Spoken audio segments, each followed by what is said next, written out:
how you start the year makes a massive difference in the success. You guys with me on this? And this is something that somebody told me, this is why I'm talking about this, is that if you screw up January and you don't create the right momentum for yourself, what happens is the next 90 to 120 days becomes an uphill battle. It becomes a straight up hike, ideally, into months really 2, 3, and 4. Does that make sense? Why? Because there's a long sales cycle. Momentum is everything in the first of the year. Everyone who's been waiting around for the holidays makes a decision to do something typically in January or not, right? And so my job is to sift them and sort them. But if I miss out on that ball, or I don't stay all in, or I don't, double down on my discipline, it's going to make a big difference. And all of a sudden I find myself, we've all done this before, right? I screw up in January or screw up in December, which makes it very, very miserable February, March, right? And so I want us to execute at a very, very high level to build and create momentum and keep momentum through months 2 and 3, which makes first quarter really good. Some people have the best first quarters ever if they just execute really heavily right now, which means a little bit double. So I'm going to go through a couple things we're talking about in terms of that. But 10 things that agents do that screw up their year, which I thought was really good. And so the number one thing that screws up agents' year is poor planning.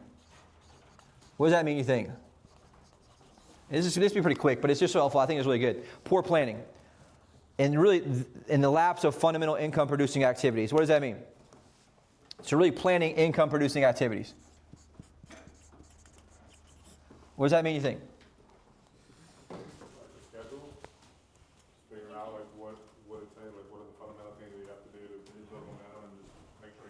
Close.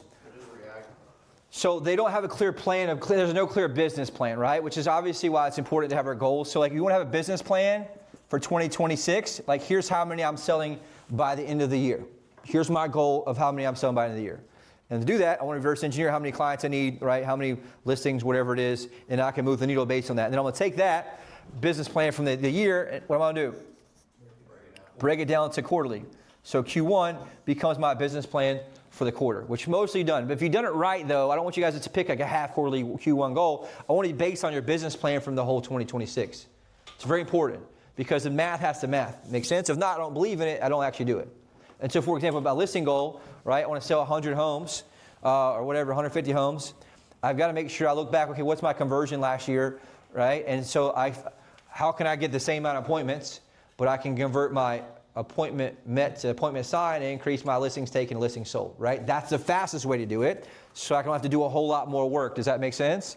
And so when I reverse engineer that, it allows me to move metrics earlier when I can look back on 2025 to figure out, okay, how do I get much more aggressive? Am I closing initially? Am I closing for price? For example, that's our biggest point of leverage. We don't need more listing appointments. We need more what? Closings on the appointments and closings on the listings taken. So that's the leverage of that, right? And so if I understand that, now that's one of the main metrics I measure in the weekly. Does that make sense, you guys here? Which is important. So that's the key thing. So the number one thing that stops agents from having success is not having a written business plan with detail, right? Budgeting. If you're newer, right, but they budget too optimistically or not at all. This is kind of a key one. It's important to say budgeting. They don't budget based on average. In terms of, you want to make sure you're budgeting based on, here's what my minimum floor is, here's what I have, because if you don't budget at all, what happens if you have a bad month? Yeah, financial stress, and all of a sudden you become commission breath, and all of a sudden you become survival mode, and all of a sudden you start to not have certainty and confidence in how you show up. But if I do it right, and all of a sudden, I'll get deeper on this, I'll teach a whole class on this, but what people don't realize, the reason they ride the roller coaster is because they don't ever move their floor up. So what happens is people go from 3 pendings to 6 pendings, and guess what? They make 20 grand, and what do? They take their foot off the gas, and they go back until their floor is like 1 or 2 pendings, and all of a sudden they go, oh, I got to do stuff again. So the secret here is I'm constantly being aware and moving what?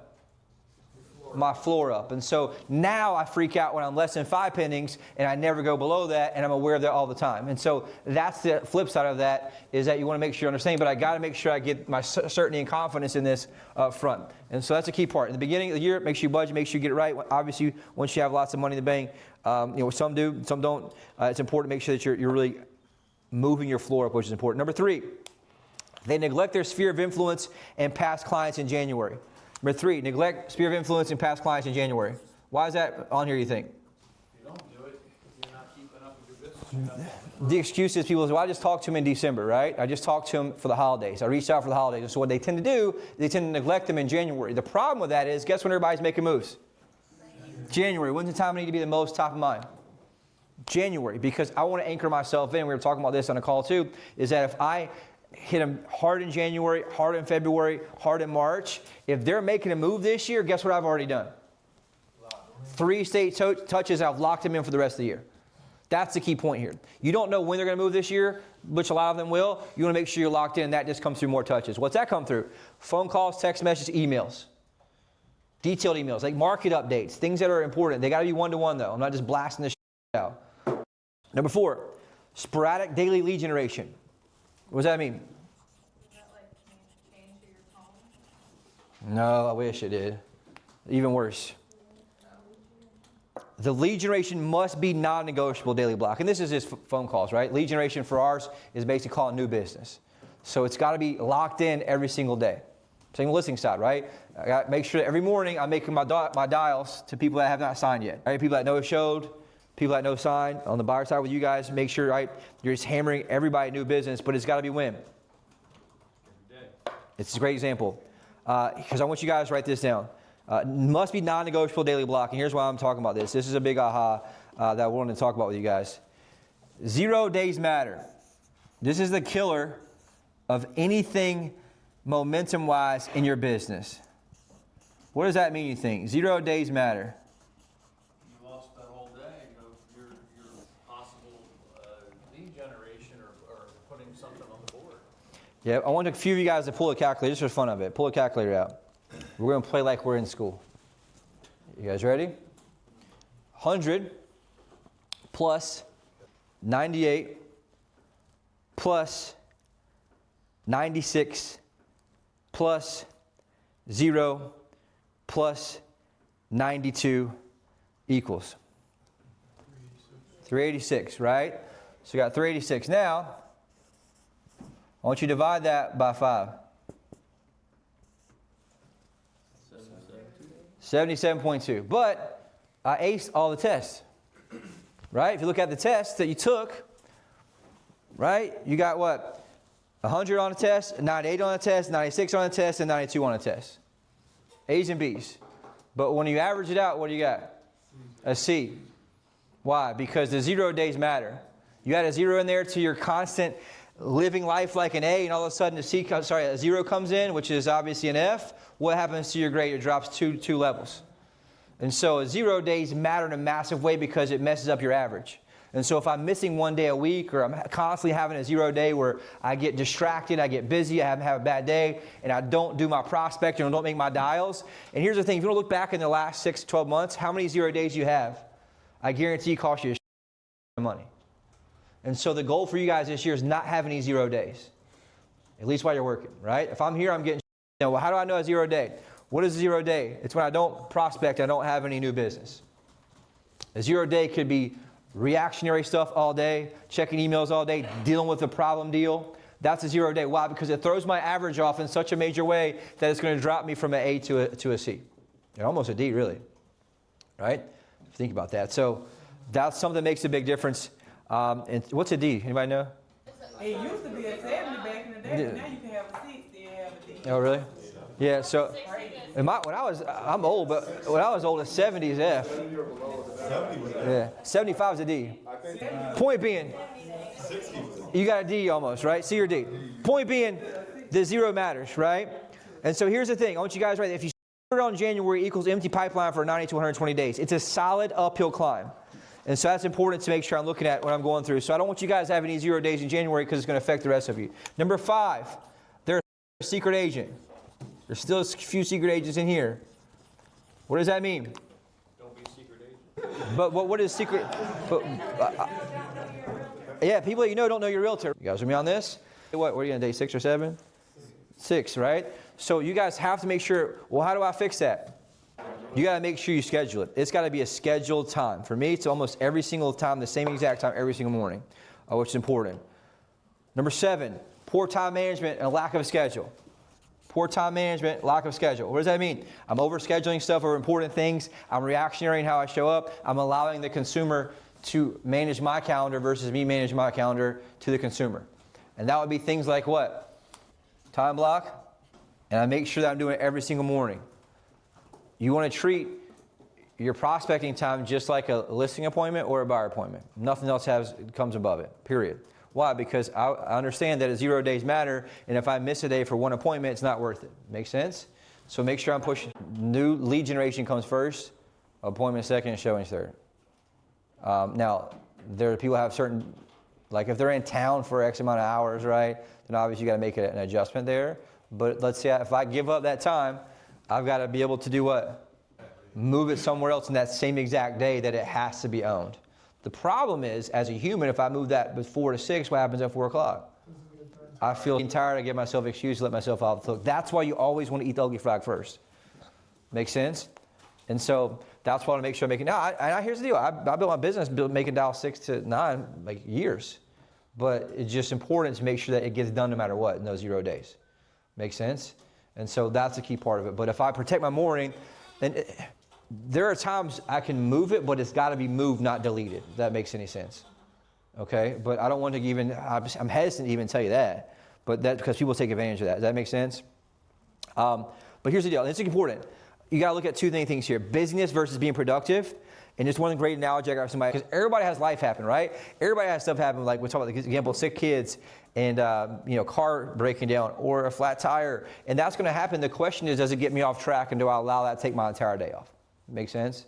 And like one example we were talking about with one of the other people, like her daughter had a filling fallout, right, that morning. And so you can either get it fixed, get it handled, and let it ruin the whole day, or get it done and get back on track, right?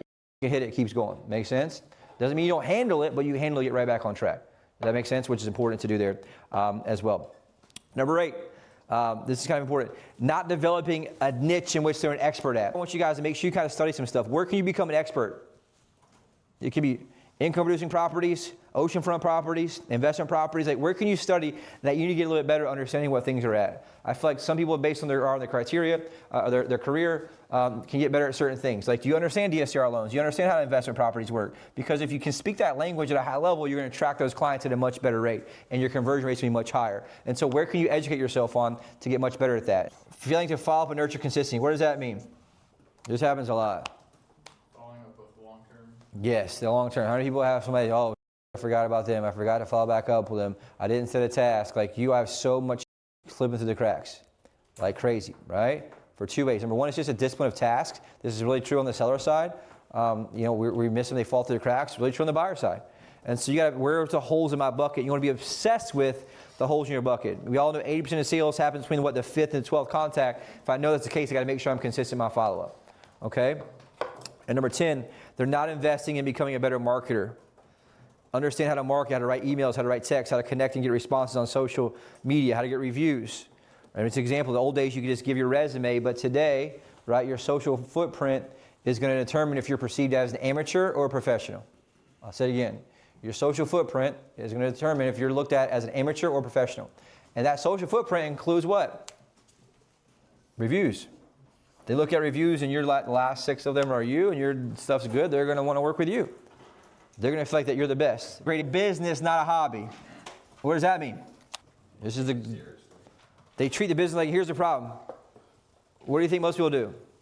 They claim they got a business, but they show up like a hobbyist. Most agents claim they got a business, but they show up like a hobbyist. If you look at how you show up consistently in terms of huddle attendance, meetings, right, whatever it is, do you come across as a hobbyist or like you actually own a business? Like, if I owned a UPS store and I showed up 3 days a week, what would happen to my UPS store? I'd be out of business. But in real estate, we think we get away with it. And so the reality is you have to understand you got to treat this like a true business. And a small business owner, when you start a business and get in the business, what do you got to do? Right? And so that also comes along with a written business plan with driven accountability to daily activities, meaning I'm aligned with what my activities are daily so I can measure this. And this is something I was teaching on. It's like, how do I know I won the day? I need to have something measurable that tells me, how do I know today that I won today or not? How would you guys know? Give me an example.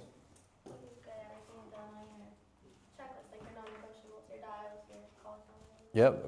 So you what? So like, but like, give me an example. Like, of actually today, who can tell me if they know they really truly won the day or not? Is it just dials? Watch a training video.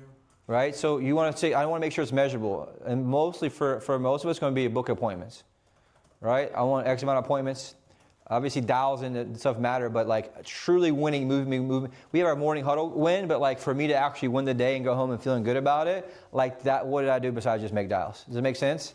And so you have to have that mentality of like, I want to understand what's it take for me to truly win so that I can demand from God and the universe to get the results that I actually claim I want.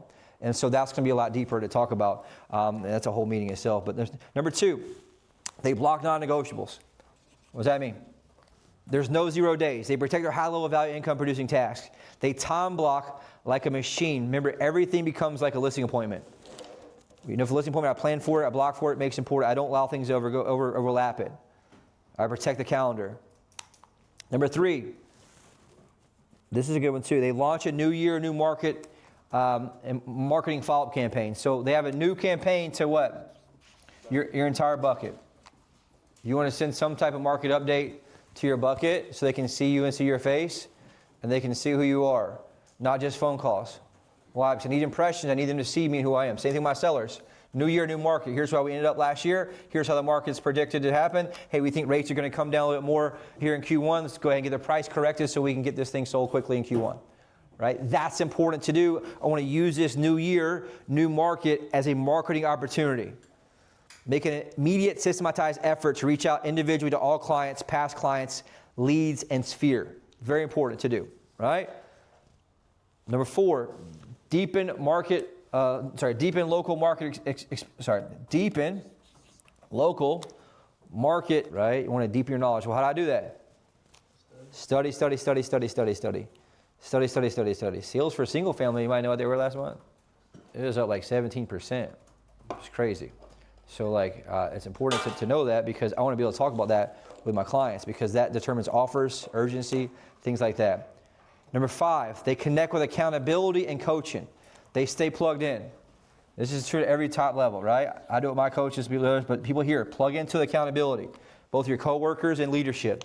It's important to do. Here's my goals, hold me accountable, here's what we do. Number 7, they commit daily to personal growth and professional growth. 30 minutes minimum per day. That's very easy. Can you say that again? Commit to daily personal and professional growth. So that'd be like mindset, skill set, right? And 30 minutes minimum per day. You know, ideally that's blocked out. So if you are doing cardio, make sure you listen to some stuff on that. But also, you got to make sure you're reading some books, audio books. But what are we studying? Marketing, sales. You guys are studying sales first mostly, marketing second, which is important. But I do think a breakthrough this year, if you can get it writing copy and helping stuff, it'll help a lot. Number 8, they track everything. They track everything, which means what? They know what's working, what's not working. This is important, which I think we get a lot better at. This is a big leverage point for us, I think, is they front load content creation. What does that mean? Chris, what do you think that means? I think you're closest on it. Front load. Content creation. I would think that means to build up, create the content so that it's already prepared. All you got to do is schedule it. Yes. Check it out. This is great. This is a great opportunity. This is part of the reason I'm sharing this today. This is a really good idea I got from somebody. So I want you guys to pick one day a week and record something. For me, what do you think it is? Friday. I record Friday on my radio show. I can take it, put it in multiple different things, right? But I prepare for that a little bit. But here's the thing. Record or create one specific day per week. You can take multiple shirts, whatever it is, but record one day. For you, it can be Saturday, come in, record 5 or 10 videos that are evergreen. Why? Record 5 or 10 videos that are evergreen. What does evergreen mean? So you can utilize them in whatever situation you need. Over and over and over, yes. And here's the coolest part. This is my takeaway. This is why I want to share it. So I want you to take your last 5 objections and create a video about it. Last 5 objections, create a video about it. And what am I going to do? I'm going to send it to the clients I have who have what? Similar objections, right? And just tell a third-party story. But if you have, like, where do I host this? What do I do with it? YouTube, right? Or on your social media, and then you just send them the link to it. If you're that worried about YouTube, make it an unlisted link and just send them the link directly. Hey, Roman, I get a lot of clients ask me the same question that you just did on the phone. Just wanted to send you this. We send this out loud. Everybody, it may help. And then what do I do? Call the next day. Hey, Paige, just want to follow up and see if you got that video I sent you. That's the Grant Cardone method. You send something to somebody, then you use that excuse to do what? Call them back, right? Obviously, what would you do on the listing side? Hey, people that want to sell on a cash offer, guess what? They're going to leave money on the table. They're going to sell to an investor at 50, 60 cents on the dollar. How do we know that? Because the investor has to make money. The problem is they hate real estate agents. They think that all real estate agents are the same. And that cannot be any further from the truth. The fact is, you're just like lawyers, right? If I'm charged with a crime I didn't commit, the last thing I want is a part-time attorney. But most people don't realize most realtors are just part-time realtors. The average realtor sells 4 homes a year. That's like having a part-time attorney help you in your murder case. Right? And just go through and tell a story in the video. So now I send that to them. They consume it. What do they look at me as? The expert who's guiding them and helping them. What am I doing here? What's the whole goal of marketing? Influence them to shift what? Their worldview. And so I know the number one objection I'm getting on most of these cash offer stuff is like, I don't want a cash offer, but we know they want too much money for it. How about I film a video that breaks it down perfectly? I can send it to them as a follow-up. Boom. Hey, did you get a chance to take the video out? What did you think about it? Now what happens? Conversion. Goes a lot higher. Now, Blake can send it, but it's not going to be the same as you sending it because you're the one that met with them. Make sense? And so take your top 5 that you're getting or gotten, send that to them. For sellers, probably face-to-face, and for you guys on the general broker team, it's probably going to be conversion stuff. On the phone, things you're getting. Okay, for sellers also, pricing. Hey, here's a generalized video I get. People ask me a lot about pricing. What's it mean if I'm not getting any showings? And I just go through, cover the whole, send that to them. They see it's timestamp, a different date. That way it's not necessarily specific to them. They're not feeling attacked. Make sense? So that's just something. So you mentioned one-to-one content, but this would be like something we would front load. So we would make this more general. So remember I said evergreen? Yeah. So you want to have 4 or 5 evergreen videos you can send that really help against objections. Now that's different from follow-up, which is one-to-one. Make sense? And so that's what I was getting at. But I really, really, really like the idea of taking your top 5 objections, create a video that's evergreen, and send that to them. Now, what's the problem? People are not going to do it. Why? They're scared to get on video. Yep, so you got to make sure. Yeah, that's one thing about marketing. This is one thing I didn't really talk about. But what's the number one goal of marketing? Get attention. Now, what's the problem with a lot of people? They don't like attention. So how can I be a marketer if I'm scared of getting attention? That's my problem. Yeah, so you got to be able to do what? I market, but when the bad attention comes sometimes. Yeah, you can't be afraid of that, right? But here's the thing, and that's one thing that my mentors told me: if people aren't talking to you, you're not marketing enough, right? And so you just look at that as just especially in social media, people are crazy. That's just a badge of honor, right? But it's important. I think it's a great example for anybody to help. Whatever objection you have that you feel like are holding you back. It can be anything from even buyers that aren't making decisions. Hey, we find that a lot of buyers come in, look at a lot of houses, don't make decisions while they're here. They go back home to New York and they cool off because they go back to life, they get busy, and all of a sudden the years pass and prices are more and they miss out a whole year's memories with their kids. Whatever it is, right? Overcome that in a video. Now they can watch that. They relate to the video, helps move them forward. Makes sense? So whatever problem is, you make a video against it. And I can help you with that if you need to. And the last one here is they prioritize their mental health and self-care. What does that mean? If your mental health and self-care not there, how can you be presentable to somebody else? Yeah, and that means like, and this is where we talk about this a lot. So you make sure that number one, you're working your mindset. So I'm constantly doing filling the cup, listening to positive stuff, listening to things, make sure my mindset correct. That's my mental health piece. And then I don't love the self-care words, so people use that as an excuse a lot of times. But you want to make sure that at least you take 1 day off a week. 1 full day off a week. Because I can work 21 days straight and be in the business for 15 years with somebody new, been in the business for 2 years. They took 1 day off. They're fresh, they're sharp, they're confident. They're going to beat me. And so make sure you're doing at least 1 day a week. But at the beginning, you got to grind a little bit. Make sense? Question about that? Is that helpful a little bit? I think it's a great thing for 2026.